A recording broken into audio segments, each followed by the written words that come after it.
Hey guys, Jack Spirko here with, I think it's episode, 16 of Jack's Low Carb Journey. And what we're going to talk about today is reducing your consumption of factory meat, even if you're on a budget. And, is it okay to eat factory meat? And when should you and when shouldn't you? And do I ever? And of course, the answer is I do at some times, especially when I go out to eat. That's the number one time that I will end up having to eat factory meat, because that's most restaurants what they have. Even a lot of places that they're farm to fork or whatever, their cuts of meat a lot of times are factory or semi-factory, semi-free range.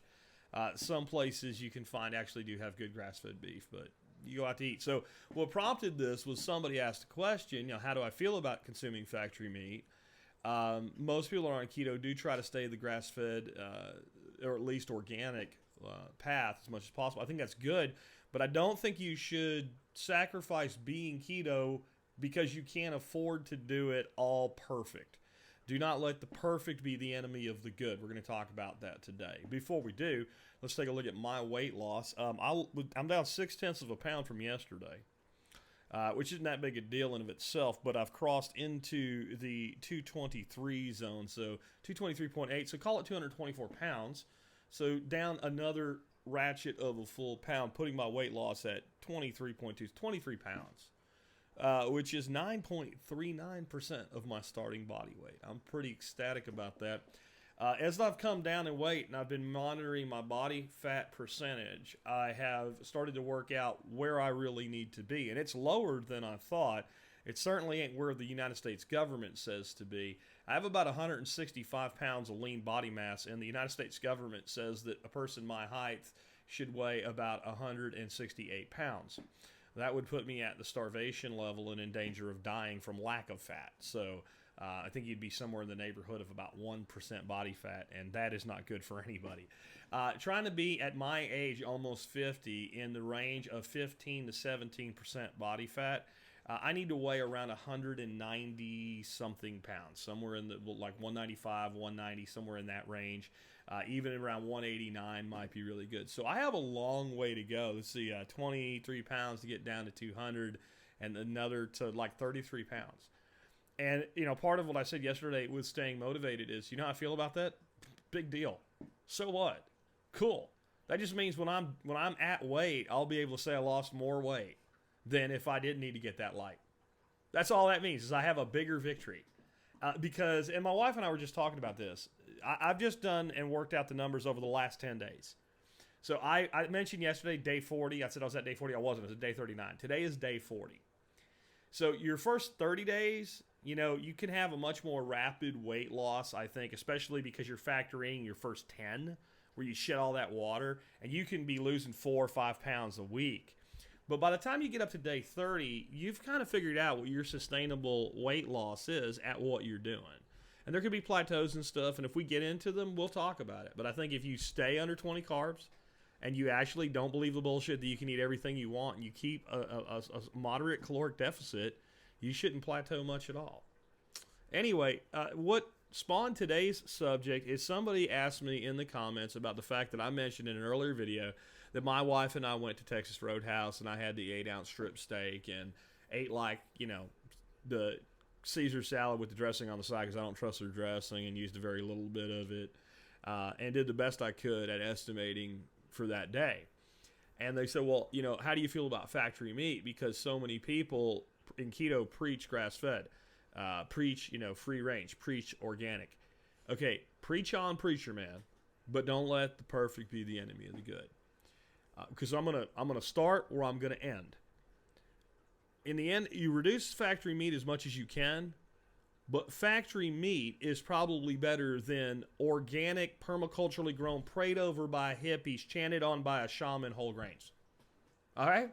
That's the reality. Like, do not let the fact that you can't afford to go out and buy, a free-range, grass-fed, organic steak. The cow was massaged by virgins every day, and you can't afford to do that, get in the way of your keto. If you have no choice but all your meat to be the cheapest cuts of meat you can get, and you can maintain your protein, fat, carbohydrate ratios and stay at a caloric deficit, you will lose weight, and even though maybe you won't be as optimum as you can with it, you will be far better off than being fat. So just, if you have to, you have to. Now, I have some ideas for you to reduce your consumption of factory meat.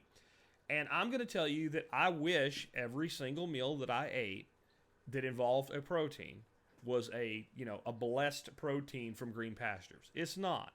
Most of them are. And here's ways that I magnify that. Now, I have a deal with Butcher Box where they're a sponsor of my podcast. I get a box of meat from them a month as payment. Right? Now, people say, well, it's free. It's not free. Somebody else would be happy to pay me the $250 in cash for that sponsor spot. So effectively, it costs me, the same amount of money. But it does help offset. So Butcher Box is someone I'll tell you, and kind of mention again at the end, you might want to consider subscribing to, because they found a way to make better meat affordable. So like for their poultry, for instance, it's not Joel Salatin style chicken trackers, right? What they do is they buy old chicken farms that used to be the Chicken House of Horrors. They put a big giant fence around them. They open it up so the chickens can go out. And then they paddock off like a wagon wheel pattern around there so the chickens can come out and be here. And when they've eaten that grass and all down to a level where, hey, they're starting to overuse it, and they go back in the house for the night, the next day they just open a different door and they come out to a different outdoor section. They do kind of the same thing with pork, and actually a little bit better. And their meat is grass-fed. Their chickens, the feed they give their chicken as supplemental feed is all organic. So that's one way that you can look at, and I do a discount for Butcher Box members if you're a member of my support brigade. So, that's $10 a month off your Butcher Box, or added to your Butcher Box for a product that's $50 a year. It's 120 versus 50, or right now it's on sale for $25. A little pitch in there.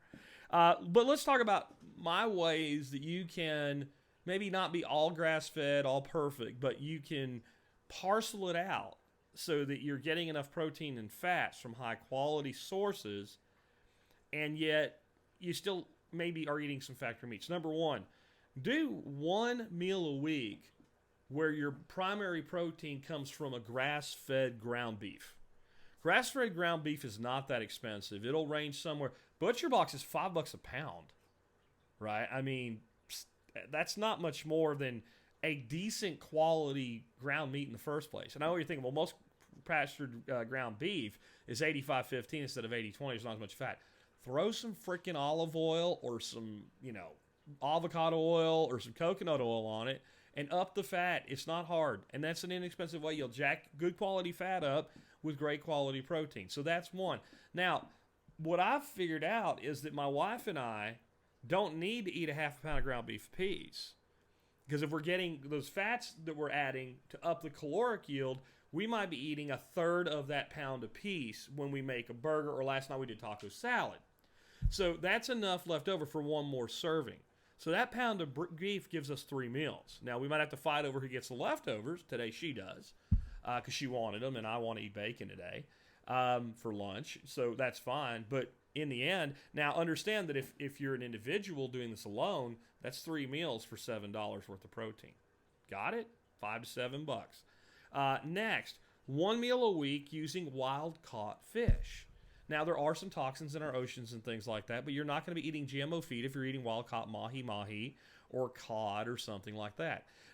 Wild-caught salmon, etc. It's far more affordable than high-quality beef, even factory beef. And if you're not eating massive quantities of it, there's no real concerns with mercury. Limit it to 1 meal a week of your higher-level predator fish. Get those omega fats that you need. It's a great quality protein, and there's tons of ways to do it. Remember our talk before about getting bored? You start doing this, all of a sudden bored doesn't happen. Now, next up, try to do 1 meal a week. It's usually a lunch for me when I've knocked down the leftover meat and I can have a meat for lunch that's not a leftover of sardines. And I know if you don't like them, you don't like them. But I mean, the Matiz Gallego that I recommend, they're the best sardines in the world. And 3 of those little guys come in 1 can, plump, wonderful. And you might find that if you're not even a huge fan of sardines, if you're doing something like taking a big, beautiful romaine lettuce leaf and taking that sardine and putting there, and then maybe hitting it with some avocado, and then hitting it with like a tablespoon of roasted hemp hearts, a little bit of salt, maybe a little dash of hot sauce, and then maybe something like, if you start doing your own microgreens and you're growing something like radish microgreens, you get that bite, or some thin chopped arugula in there, so you get that bite. And then you roll that up and eat those like 3 rolls like that with some cheese on it. All of a sudden you might be, you know what, sardines ain't so bad.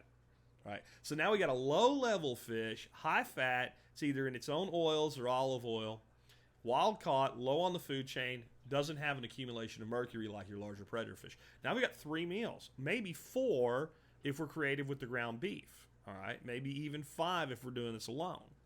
Got it? Okay, now how about 1 meal a week using mostly eggs for your protein and your fat? And you may find that it's hard to get your fat ratio right with eggs because there's so much protein in the white. Again, do something like a salad with 2 or 3 eggs on it and jack your fat up with avocado oil, coconut oil, olives, etc. So get your protein from the egg and bring the fats from quality plant sources. That's another meal out of the way, and you haven't eaten factory meat yet. 2 meals a week using organic chicken. Organic chicken is not as good as pastured poultry. I'll stipulate to that. Because basically organic chicken is factory farmed chicken fed organic feed. That's all that it is. And stop, if it says no antibiotics, that doesn't mean don't buy it, but don't buy into it. There's no antibiotics in chicken at all. Even Purdue's nasty shit has no antibiotics, and you can't give chicken antibiotics. It's against the law. But organic chicken is a hell of a lot better for you, even though it's still factory, and even though I don't like the way the birds are treated, it is what's available. And so, for instance, my wife and I were just at Costco. We're getting ready to start cooking for our fall workshop. We try to use at least organic meat for that, so we're using organic chicken legs for one of the meals. Well, a big giant pack of organic chicken legs at Costco, each pack easily enough for 2 people on a meal on keto, is $8. $8. Skin on, legs, dark meat, high fat, organic chicken. 3 packages, each easily making a meal, $8.88. I just looked at it because we took one out to defrost because I'm feeding my buddy David this weekend, some of them, and we're trying some test recipes to see what we're going to do for the workshop. $8.88, 3 packages of legs. So, now you got 2 meals a week on organic chicken. Now, next up, 1 meal a week using lamb. Lamb's gamey. Let me explain something to you people that have to keep using this word gamey. Gamey is not a flavor. There are 6 flavors that the human tongue can detect. They are sweet, salty, bitter, sour, spicy, and umami. You'll notice that gamey is not one of them. Gamey means you don't know how to cook, or the person preparing the meat didn't know how to prepare the meat. And somebody said, but I heard it's gamey. You do not hear food. You eat food and you taste food. Now, you might hear it before you shoot it if it's like a bull moose bugling or something, or an elk bugling, or a white-tailed deer snorting, or a chicken crowing or clucking, right? You might hear it that way, but when it comes to food, you judge it not by what you've heard about it, but by tasting it. Be a big boy or be a big girl and broaden your horizons. The reason lamb is such a great idea is lamb is just not factory farmed. They just don't do it. Lamb is grass-fed. Especially most of the lamb in this country comes from Australia and New Zealand, and they just feed them grass because they have lots of it there. And you might think, well, lamb's expensive. It can be, but the nice fatty shoulder chops, they call them, they're basically the same thing pork butt roast is, and then they cut it into slices. That stuff's cheap. Ground lamb is about the same price as grass-fed ground beef. Try lamb kebabs. Get yourself some Moroccan seasoning. It was like the Ras Al Hanout seasoning. And take a pound of lamb and mix a tablespoon of that Ras Al Hanout into it. Make them into like sausage-looking things. Put them on skewers, throw that on the grill. That's just one thing you can do with lamb. Make a lamb burger. So you make lamb tacos. What I'm saying, whatever you season is what it's going to taste like. Lamb does have a little bit the edge toward the flavor of venison, but gamey is not a flavor. Gamey means the person cooking didn't know what they're doing. Gamey usually means somebody took a piece of deer meat, cooked it till it tasted like overcooked liver, and then called it gamey. It's not gamey. You suck at cooking. Next up, 1 meal a week of high-end, high-quality, best you can get beef. Go ahead and spend the money on 1 meal a week. Well, now we're at 7 to 10 meals with leftovers there. And if you're eating twice a day, you only have 12 meals. If you got to eat, factory meat for 3 to 4 meals a week, oh darn. Because I'm back to, guess what? It's still better than eating freaking organic whole grains. It's better than organic pasta. It's better than all, preyed upon permaculture food by hippies, high carbohydrates. You're still better off. All right. Some other ideas. Look to buy local. You might find that as expensive as grass-fed beef is, you can find somebody that locally sells it. And when you look at their pricing for a steak, you might think it's even more expensive. But if you call them and say, hey, how much is a quarter beef or a half beef? And you price it that way, you might find that you're paying $5 to $7 a pound across the whole quarter. Now, you're only getting so many steaks and what have you out of that. But all the ground meat, et cetera, is good. And usually that stuff can be cut to order. So a lot of times there'll be a ton of hamburger with it. But you'll find that a lot of that meat is fairly lean roasts. And if you ask for it to be prepared differently, they'll do it. And you might be thinking, well, I don't have room for a half beef. A half beef is a lot of beef. I bought one last year. It took up most of a single chest freezer. I understand. Even a quarter beef's not going to fit in your little refrigerator. So you might need to go out and buy yourself a small chest freezer, keep it out in your garage or something like that, and maybe even a quarter beef's too much. But I bet you if you ask your buddies, hey, man, you want to go in on a quarter beef, now you're at an eighth beef. You can fit that in the littlest freezer and have some leftover space out there. And you can have your portions. Generally, what happens, these people, the way they sell, they don't butcher. You buy the animal and pay for the hanging weight. Usually they'll do a half or a quarter, and they'll find other customers to split that with you. But you can, again, split a quarter with a friend, and then you tell the butcher how you want it prepared. So you can talk to that butcher who's actually going to cut the meat up, and you've bought it before. This is to get around government loopholes and bullshit like that. But they'll pretty much prepare it any way you want, including, like, take a lot of those cuts of beef that normally get done into burger, and you can have them make minute steaks out of them, which is where they take the meat and they get it to where it's almost freezing. They put it on like a meat slicer, like at a deli, and they don't slice it like paper thin, but they slice it really, really thin. Now, once you've done that, that meat can be cooked hot and fast and even a low quality. So you think always low and slow, but hot and fast with thin meat where you get a good char on it and quick and just done. I mean, because that you get the pan hot or you get the grill hot, you give it a good marinade of some kind of flavor or a dry rub or whatever it is you want, and you hit it, and as soon as it's done, you get it off. It will be tender because it will be barely cooked, even though it'll cook through. So even me, who likes my meat really red, those types of cuts, you can't make them red because they have to be too thin, cooked too hot, too fast, but they'll be juicy because there's no time for the juice to get out of the meat. So when you're getting your own meat, you have an opportunity to do things like that. Next, you can consider raising some of your own meat. Even if you live in the suburbs, you can raise quail in your garage. And if you'll take the time to pluck them, you've got basically skinless or skin on bone in little baby chickens. And quail go from an egg to an edible quail in 6 weeks plus the 20 days it takes them to hatch the egg. 21 days they hatch out of the egg. 6 weeks later, you can process them. Or you can just have them for eggs. Or if you live where you can have chickens, you can have chickens or ducks and get eggs, cold meat, things like that. I'm going to raise this year at least 25 chickens. Then I'm going to raise regular meat chickens, just like the ones they do at Purdue and Tyson, except I'm going to feed them really good food and put them on pasture. That way I'll have great big chickens. I'm going to have them processed. And I know the white meat's low in fat, but again, you make things like chicken Florentine and stuff like that out of the white meat, keep the skin, etc., and all of a sudden you can up the fat and you have high quality protein. Next, consider bison. A lot of stores are carrying it now. Bison generally is not factory farmed either. People just don't do it. So even if it doesn't say grass-fed or whatever, it's going to be way higher quality than any beef. Check around locally too. There's a lot of guys doing bison now instead of cattle. And you can buy, when you start buying a quarter to a half, about the same price as grass-fed beef. And it is incredibly high-quality meat.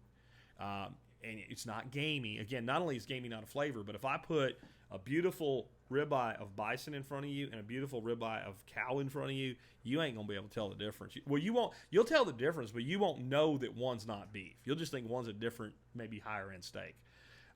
Next up, go hunting. And hunting season's coming. Go out and kill a couple deer. Go out and kill a couple feral hogs or something like that. Also, I didn't put it in my notes, but look to pastured pork along with pastured beef. It's a lot more affordable because it takes a farmer less time to grow a pig out than it does to grow a cattle out. A lot of farmers now are growing a pig called the red wattle pig for pastured pork. That stuff's awesome. But consider going hunting.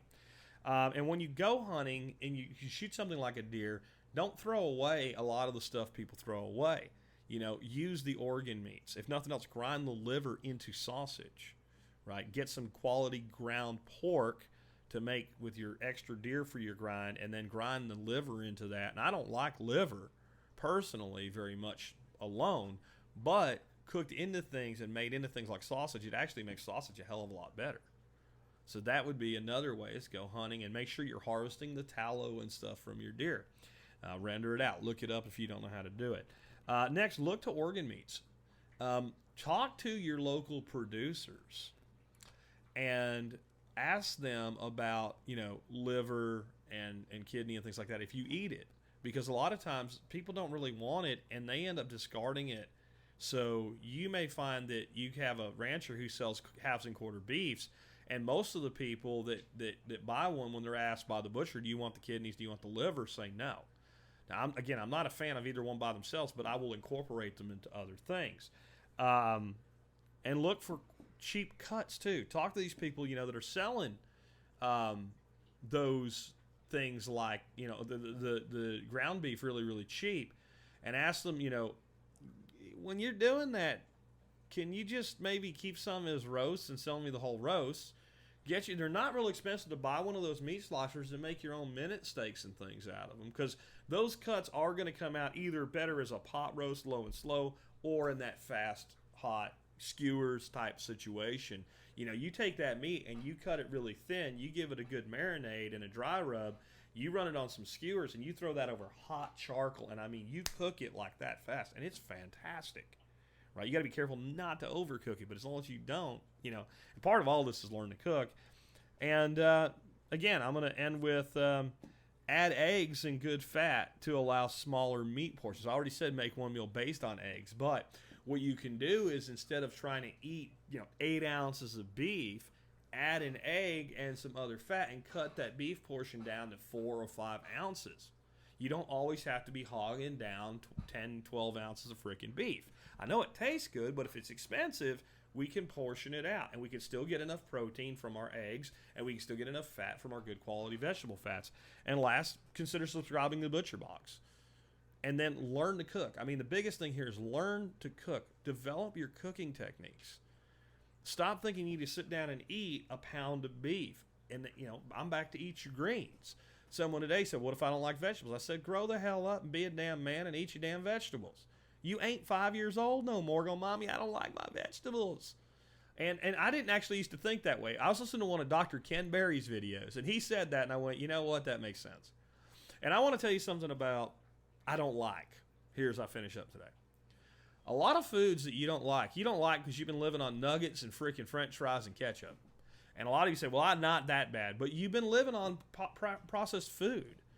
I've had people that are friends of ours that we go to just a decent restaurant, okay? Not a great one, just a decent one. And they don't like the food, even though they pretty much eat the same food, but they eat it with a bunch of sugar and crap thrown into it, and they don't like it because it doesn't taste like what they're accustomed to. You can do well on a carnivore diet, and if that's what you want to do, go ahead. I personally feel like that you are designed to eat vegetables and meat as a human being. This is what we grew as a species living on. And fiber is really, really important. So if you're doing carnivore, do some sort of supplemental fiber. I'm not putting it down. I'm just saying do that. But because we're designed to eat vegetables, especially green vegetables and all that fiber, if we've developed a taste against it, so we haven't decided we don't like it, we've just never eaten it, so now we say we don't like it because it doesn't taste like what we're used to. If you start eating it for a week or two, you'll not only start to like it, you'll start to crave it. Because once your body realizes what it is, and you're getting all your magnesium and your potassium, not just from supplements, but from the food, and you're getting the bulk of the fiber, and you put a good quality dressing, you're combining your proteins with it, you're adding cheese to those vegetables. This is why I'm big on the raw salad greens, because it's so much bulk, it's so much fiber, and it does so much to satiate you through in between your meals when it's combined with the fat and the protein. And it's incredibly low carbohydrate. And what I found is I've never been big, I never said I don't like, but I've never been big on salads. At this point, if I go a day where I make cheese boards and stuff and I don't have a salad, I miss it. My body craves it. My body knows that I need it. So put your big boy pants on. Shut up and eat your damn greens like Ken Berry says. Dr. Ken Berry's a smart man. Listen to him too. With that, I'm going to remind you, all your solutions and all your problems can be found in the face of one individual, the one you'll find in your mirror. That mirror's probably in your bathroom. Scale's probably on the floor. The scale can be your friend or your enemy. If you're not a subscriber, please hit subscribe and hit the little bell there next to it. That means that whenever I put out another video, you'll get an email.